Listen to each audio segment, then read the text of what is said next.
Bismillah. Assalamualaikum warahmatullahi wabarakatuh. Innal hamdalillah nahmaduhu wa nasta'inuhu wa nastaghfiruh wa na'udzu billahi min shururi anfusina wa min sayyiati a'malina. Man yahdihillahu fala mudilla lahu wa man yudlil fala hadiyalah. Asyhadu an la ilaha illallah wahdahu la syarikalah wa asyhadu anna Muhammadan abduhu wa rasuluhu alladzi la nabiyya ba'dah. Faqad qala Allah Ta'ala fil Qur'anil Karim, a'udzu billahi minasy syaithanir rajim. Wa laqad ba'atsna fi kulli ummatin rasulan an i'budullaha wajtanibut taghut. Wa qala aidan fil ayatil ukhra, a'udzu billahi minasy syaithanir rajim. Allahu yastafi minal malaikati rusulan wa minan nas innallaha samii'un basir. Amma ba'du, para jamaah sidang pengajian rutinan malam Jumat, malam Sabtu. Malam Sabtu. Nah, kemarin sempat ada rolling jadwal yang awalnya malam Ahad, Sabtu malam ya. Kajian tauhid kita putar ke Jumat malam Sabtu. Karena satu yang dipertimbangkan yaitu ketika malam Minggu kita kumpul, subuh dari Ahadnya, pagi-paginya kumpul lagi. Nah, dirasa ini terlalu mepet, terlalu dekat jaraknya. Maka dari itu dicarilah waktu dan alhamdulillah dengan izin Allah kita bisa berkumpul di malam Sabtu. Mudah-mudahan perkumpulan kita ini dijadikan oleh Allah Subhanahu wa taala sebagai amalan soleh. Sebagai amalan soleh yang dicatat tentunya di hadapan Allah Subhanahu wa taala. Dan juga mudah-mudahan kepada para sahabat, kerabat, jamaah yang lainnya mudah-mudahan bisa ikut turut kembali dalam pengajian rutinan kita ini.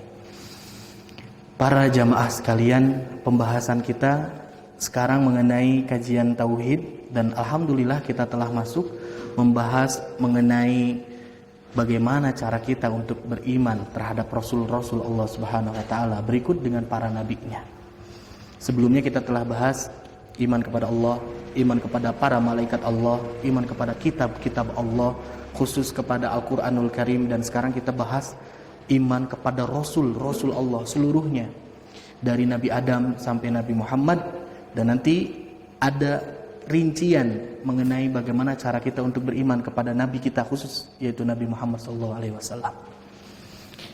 Bapak-bapak sekalian, saya mau memakai rujukan dari kitab Minhajul Muslim. Di sini penulis Syekh Abu Bakar Jabir Al-Jazairi menyatakan bahwasanya seorang nabi dan rasul itu sama-sama seperti kita, adalah seorang manusia yang memiliki fitrah kemanusiaan yang alami. Di sini dinyatakan wa annahum in kanu basyaran tajri alaihimil kathiru minal a'rad.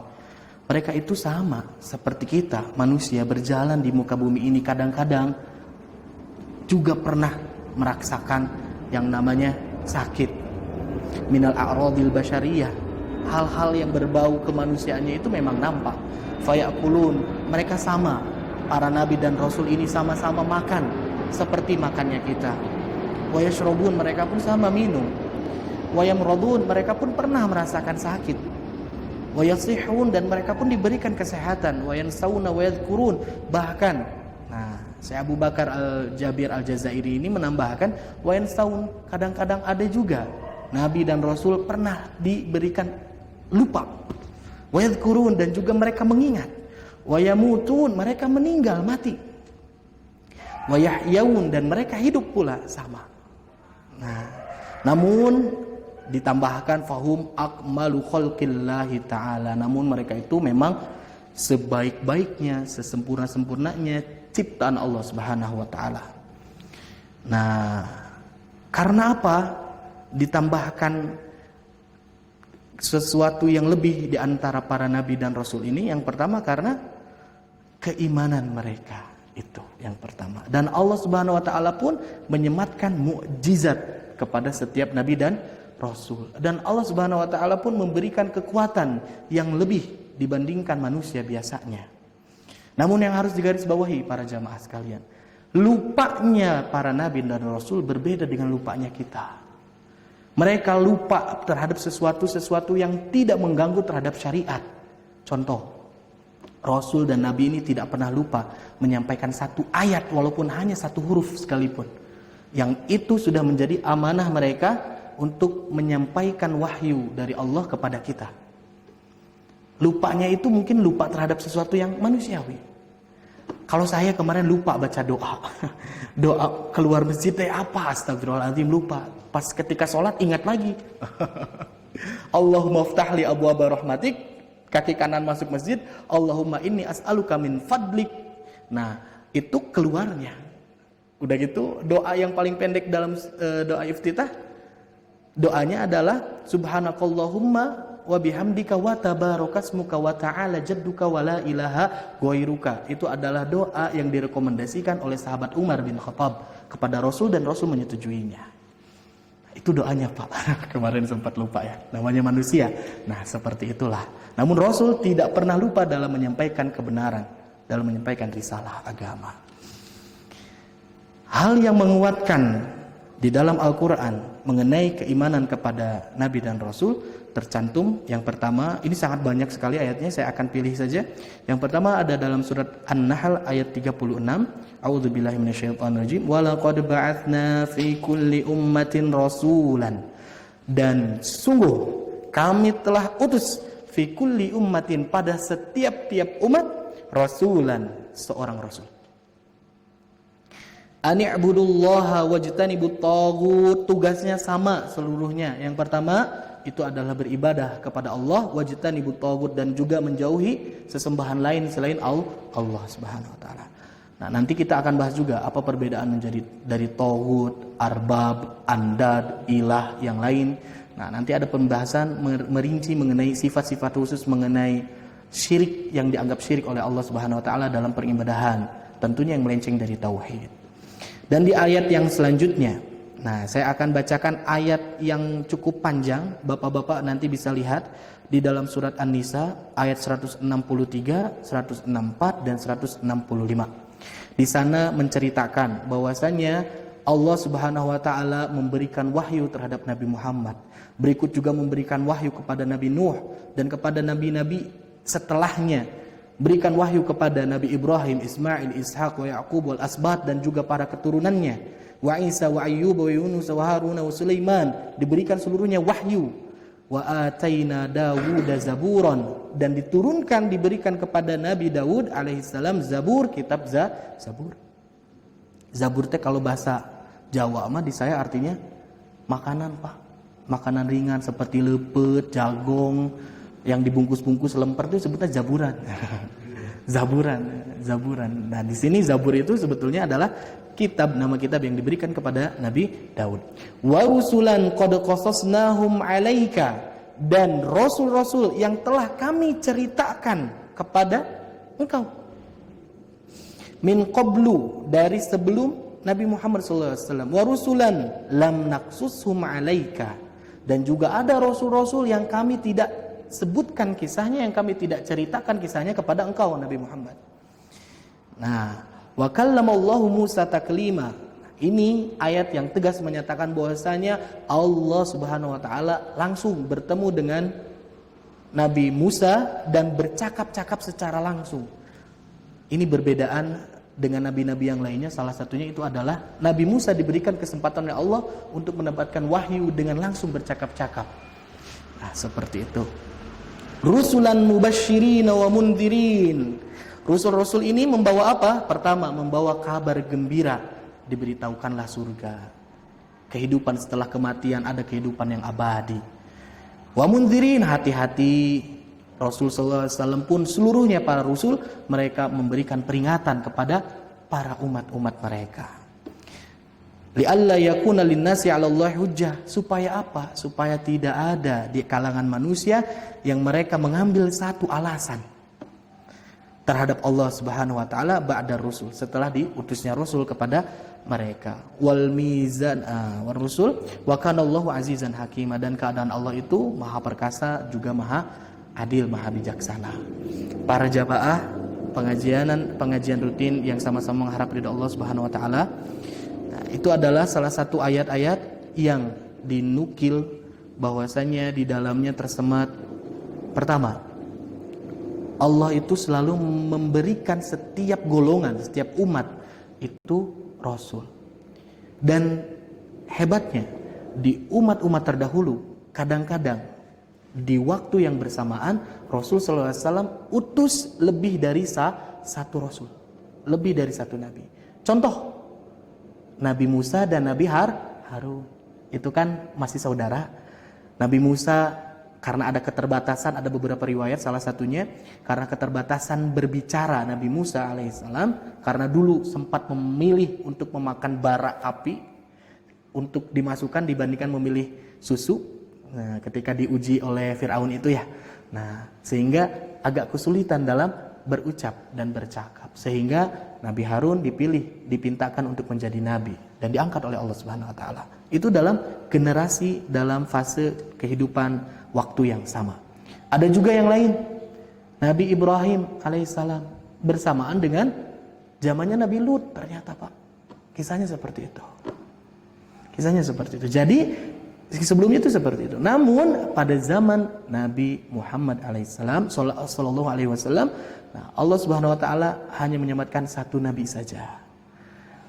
Kalau ada perbedaannya, kalau nabi-nabi yang terdahulu dan rasul-rasul yang terdahulu, mereka memiliki cakupan dakwah parsial, Pak. Khusus untuk umat-umatnya saja. Nabi Ibrahim untuk umatnya saja, kalangannya saja. Nabi Lut untuk kalangannya saja. Tapi Nabi Muhammad SAW, Nabi kita, Khatamun Nabiyyin, Nabi yang terakhir ini diutus untuk seluruh alam. Dalilnya mana? Dalilnya, nah ini di dalam surat Saba ayat 27. Allah Subhanahu wa taala menyatakan, a'udzubillahi minasyaitonirrajim. Wa ma arsalnaka illa kafatan lin-nasi basyiran wa nadhiran walakinna aktsaran nasi la ya'lamun. Wa ma arsalnaka, kata Allah Subhanahu wa taala, dan tidaklah kami utus engkau wahai Muhammad illa kafatan lin-nas, melainkan kepada umat manusia kafah seluruhnya. Basyiran wa nadhiran, tugasnya sama, memberikan kabar gembira dan memberikan peringatan. Walakinna aktsaran nasi la ya'lamun, namun kebanyakan dari manusia itu tidak mengetahui. Nah, maka dari itu saya sudah sempat sampaikan bahwasanya ketika Nabi Muhammad SAW diutus, diturunkan kitab Al-Qur'an, di dalamnya terdapat petuah-petuah dan juga instruksi-instruksi dari Allah Subhanahu wa taala. Seluruh umat-umat terdahulu yang sebelumnya, berikut umat Yahudi dan juga Nasrani, seluruhnya itu berkewajiban untuk mengikuti terhadap risalah Nabi Muhammad. Bahkan sudah sangat jelas ada di dalam kitab-kitab mereka, khususnya di kitab Taurat, yang memberikan pengarahan bahwasanya akan ada nabi setelah Nabi Isa, ya. Wa idz qala Isa bin Maryam, ya bani Israila, inni Rasulullah ilaikum musaddiqan lima baina yadayya minat Taurat wa mubasysyiran bi rasuli ya'ti min ba'di ismuhu Ahmad. Bahkan dituliskan langsung namanya Ahmad. Nabi kita, Nabi Muhammad SAW. Nah, jadi umat-umat yang sekarang ada itu sebetulnya memiliki kewajiban untuk turut kepada kita. Karena nabi ini mereka pun nabi yang diakui oleh kita. Seperti itu. Nah, sekarang kita lanjutkan. Berapa jumlah nabi dan rasul? Nah, betul Pak. 25 teh nabi atau rasul? Ya, 25 yang kita sering dengar itu adalah nabi-nabi dan rasul-rasul yang jelas nama-namanya tertulis dan termaktub di dalam Al-Qur'an. Siapa saja Pak? Nabi Adam, Nabi Idris, Nuh, Hud, Soleh, Lut, Ibrahim, Ismail, Ishak, Yakub, Yusuf, Syuaib, Ayub, Musa, Daud, Sulaiman, Zulkifli, Ayub, Yunus, Ilyas, Ilyasa, Zakaria, Yahya, Nabi Isa, Nabi Muhammad. Ada 25.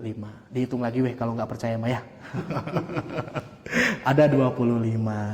Nah, namun ternyata ada riwayat yang menyatakan, nah ini hadisnya jelas, Wa fi qouli lamma sa'alahu Abu Dzarrin an adadil anbiya.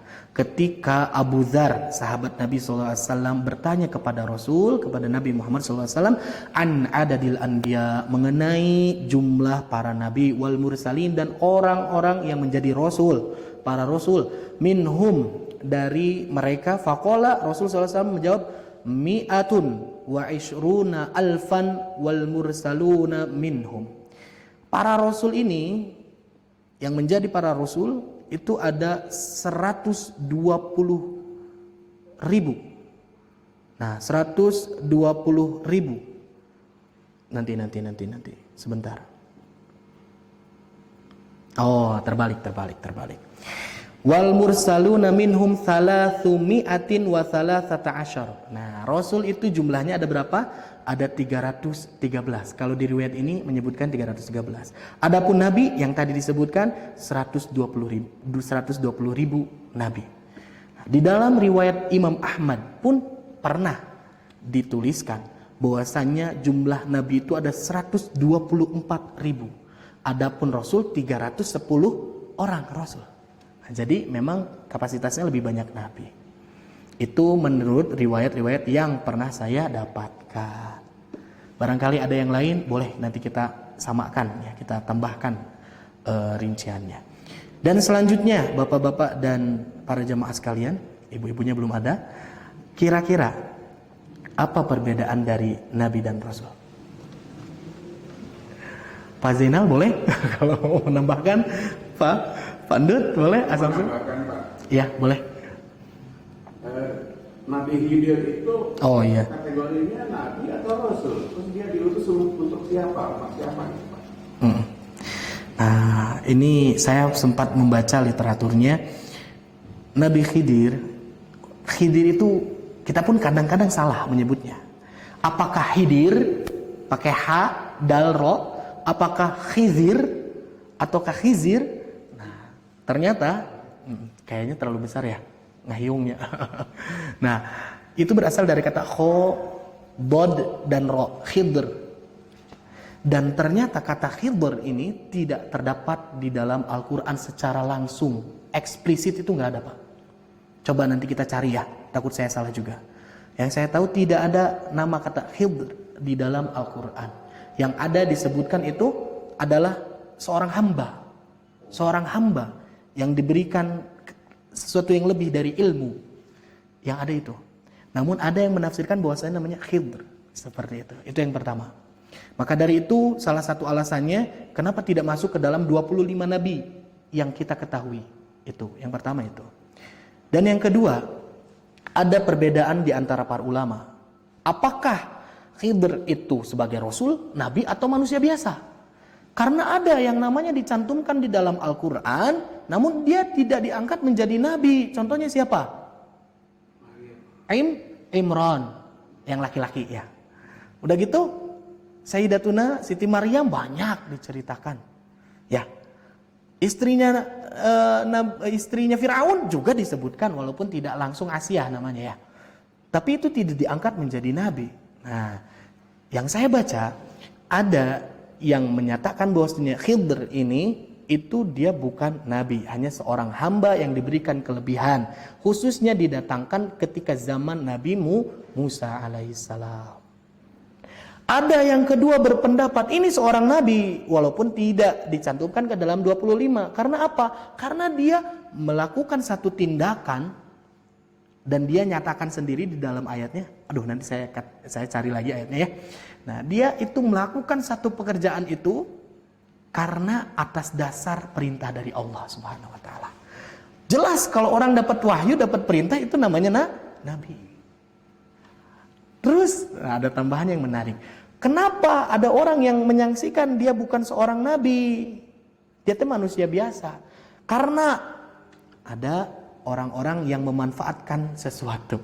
Nah, ada orang yang tidak mau menyebutkan Khidr itu sebagai nabi karena dia diangkat posisinya kalau bukan nabi sebagai wali Allah Subhanahu wa taala. Dan ketika Khidr ini menjadi wali, dianggapan sebagian orang ini, dia berpendapat bahwasanya manusia biasa yang menjadi wali itu bisa jadi posisinya itu lebih tinggi dibandingkan nabi dan rasul. Sampai-sampai kan Musa tidak dapat mengetahui apa yang dilakukan oleh Khidir. Nah, ada yang berkesimpulan seperti itu dan itu sesuatu yang salah. Kalau saya berpendapat Khidir memang nabi karena dia melakukan sesuatu atas dasar wahyu. Namun memang tidak dimasukkan ke dalam 25 nabi tersebut. Nah, Khidir itu Pak berasal dari kata khodro. Khodro itu artinya sama kayak maskernya Aaris gini, hijau. Kalau bahasa Arabnya hijau.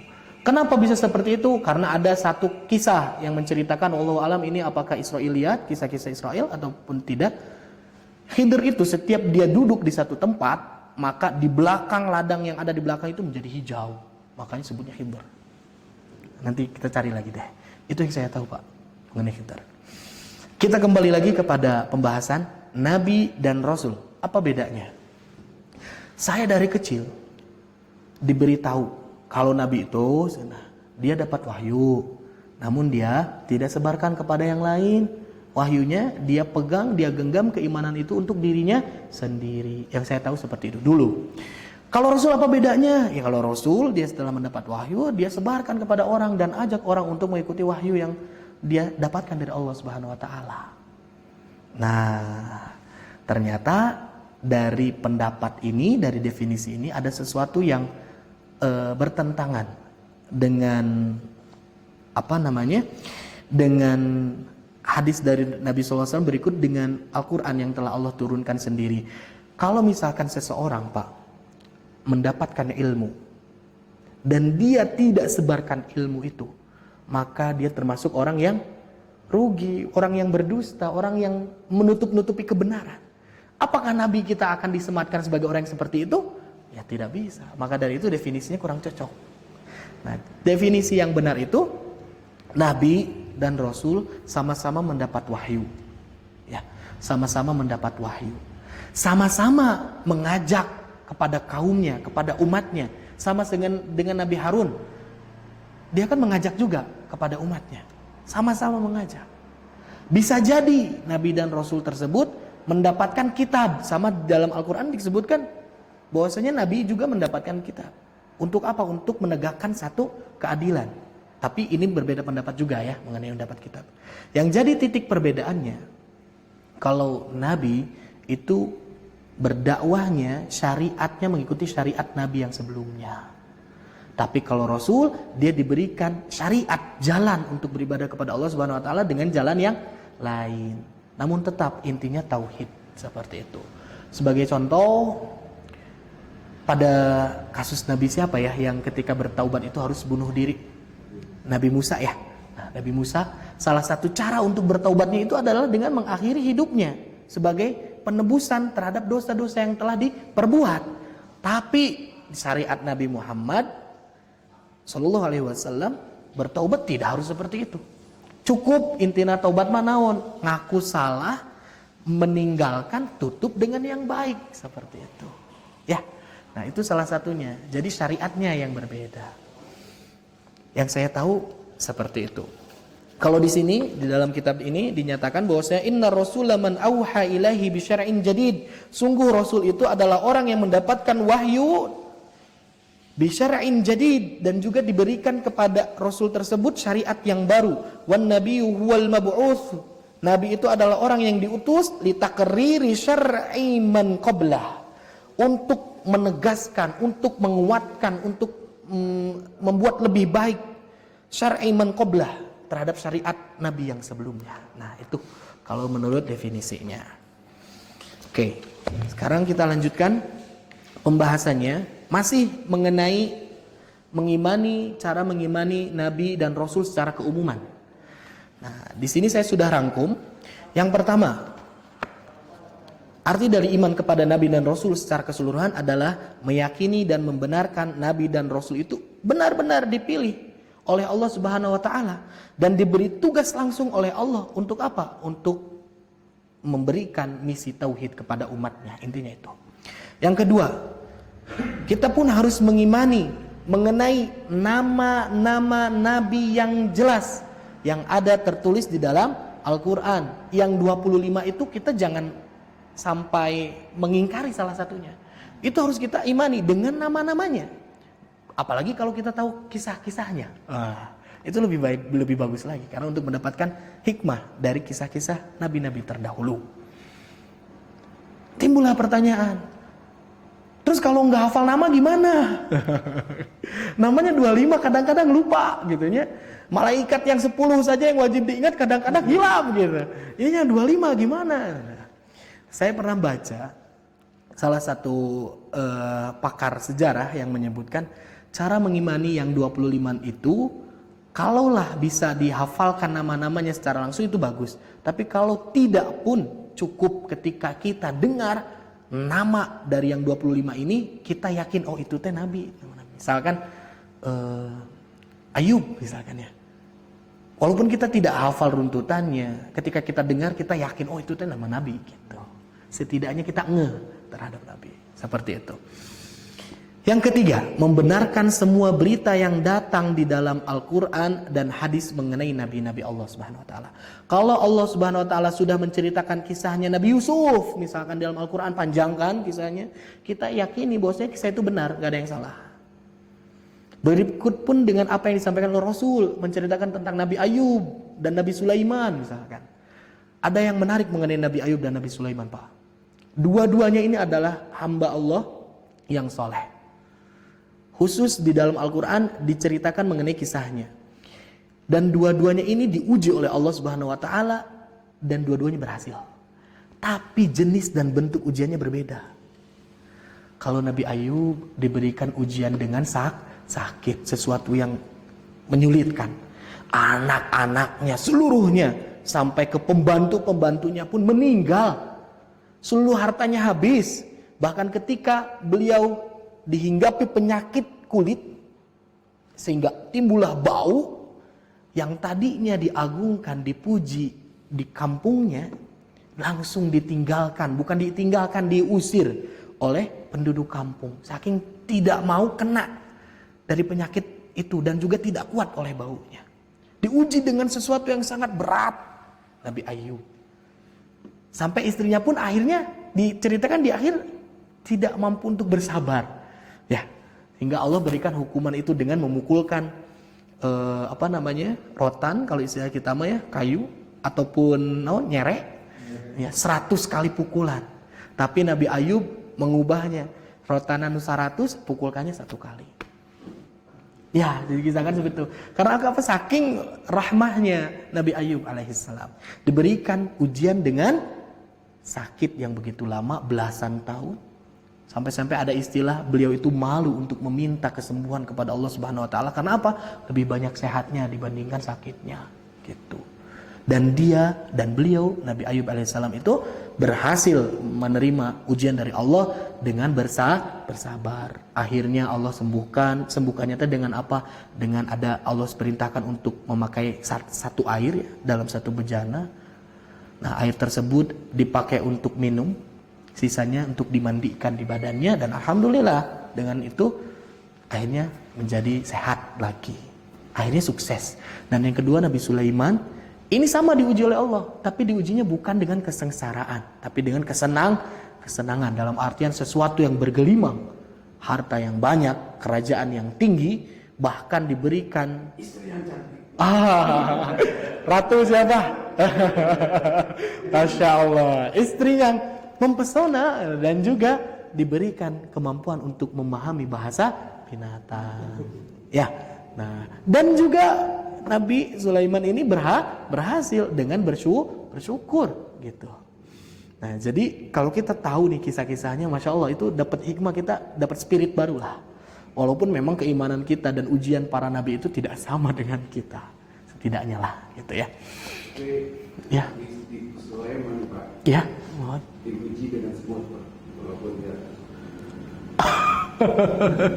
betul. Boleh Pak Zainal. Ketika hendak melewati itu ya. Semut ini kan dalam Al-Quran ada surat semut gitu ya.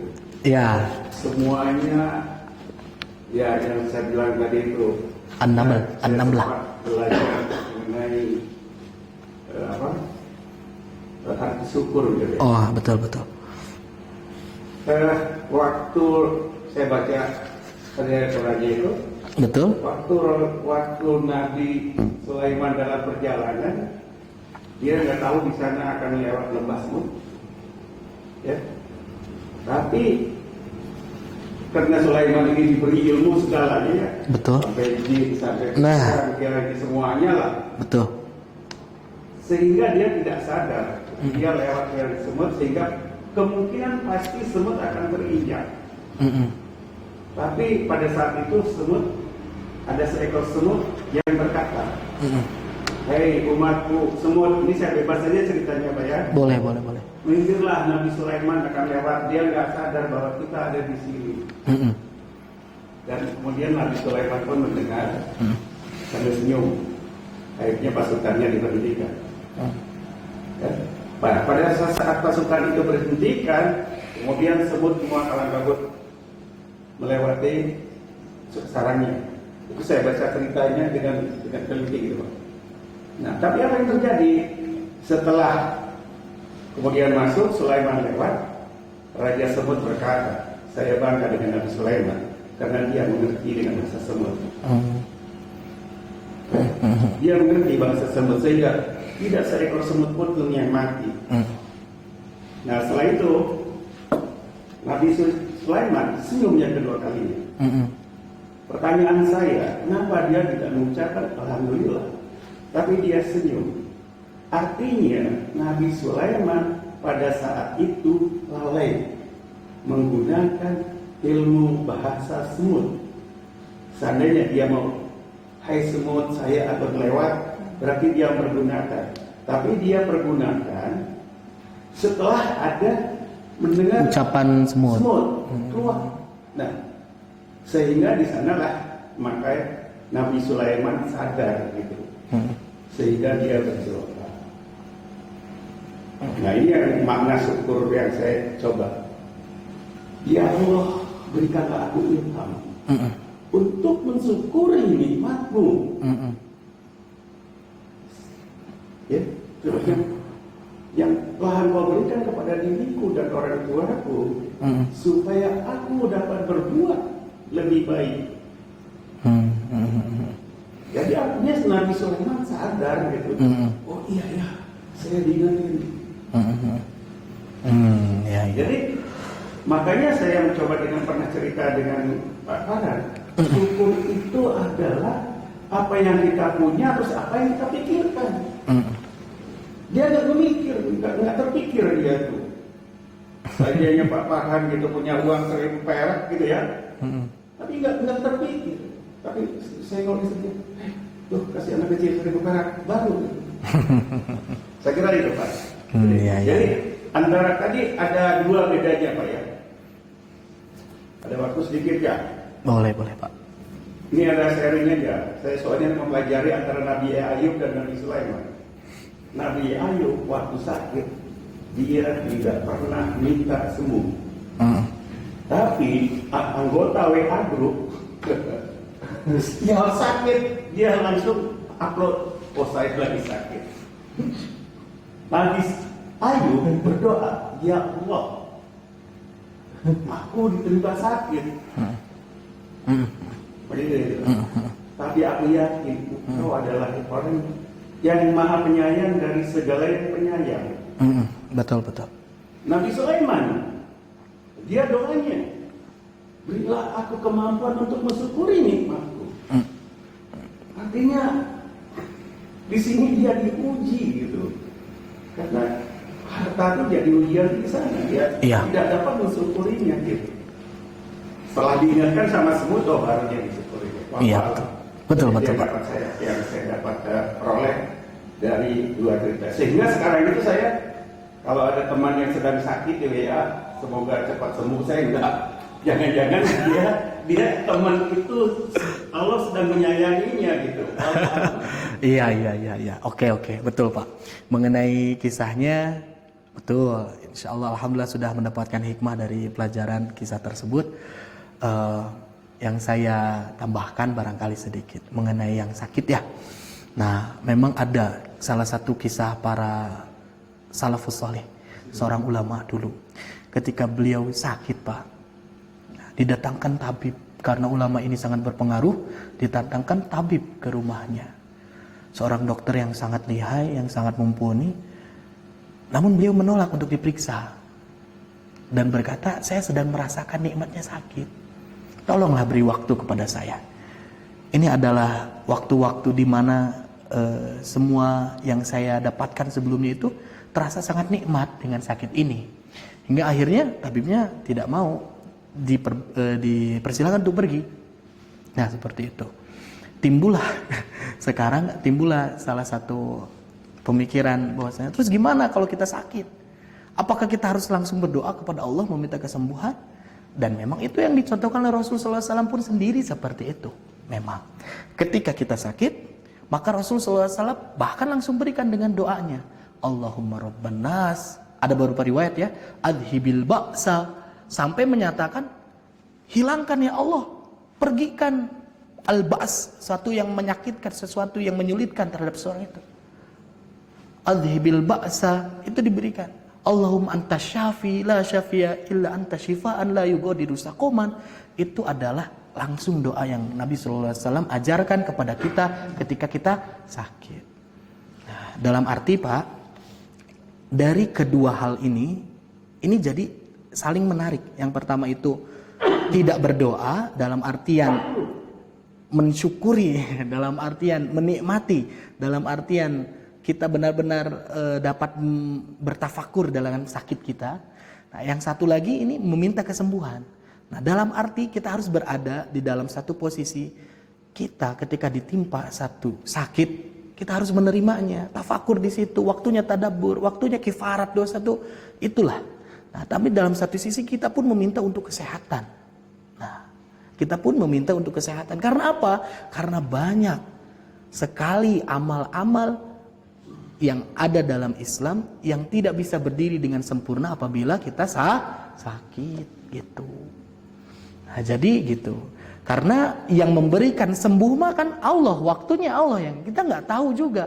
Bahkan kalau misalkan ada orang yang tidak berdoa sekalipun ketika dia sakit, bisa jadi dia sembuh cepat gitu. Atau sebaliknya, berdoa setiap waktu, setiap pagi, sore, sampai-sampai banyak yang mendoakan nih, sampai-sampai di masjid mendoakan seluruhnya, namun tidak kunjung Allah angkat penyakitnya. Allahu alim, Allah itu maha mengetahui terhadap segala sesuatu. Biyadikal khair, dan seluruhnya baik di hadapan Allah. Menurut saya seperti itu Pak. Jadi kalau saya sakit, ya itu, saya bertafakur, ya. Tapi saya juga berdoa untuk sehat kalau saya seperti itu. Kadang-kadang saya manusia sakit Pak. Boleh, silahkan. Dokter cuma 2 hari, kok kamu 3 hari? Saya sakit Pak.